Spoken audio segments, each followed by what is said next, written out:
अल्ताफ हुसैन ने 92 नहीं 78 में कह दिया था, the army role is confined to their own limits according to the constitution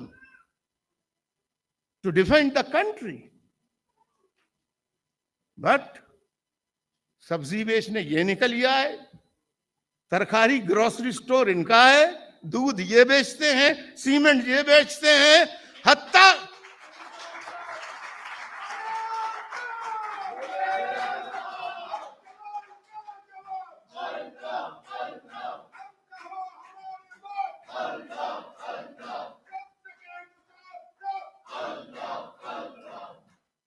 के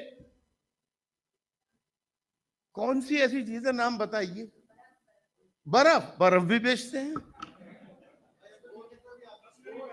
अस्करी, बाइक, बैंक, ओहो बैंक के तो ये पूरे बैंक के, पाकिस्तान के स्टेट बैंक के मालिक फौज का मतलब आप खुद समझ लिया कीजिए, उस वक्त भी नहीं समझे थे और आज तक नहीं समझते।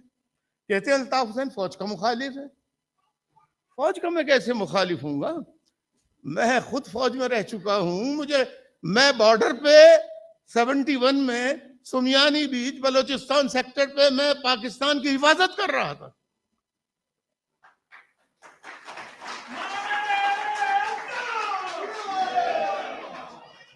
और मेरा सिपाही नंबर था 2542 671। 2542 57 बलूच रेजिमेंट। मैंने अपने हाथ से खंदकें खोदी हैं।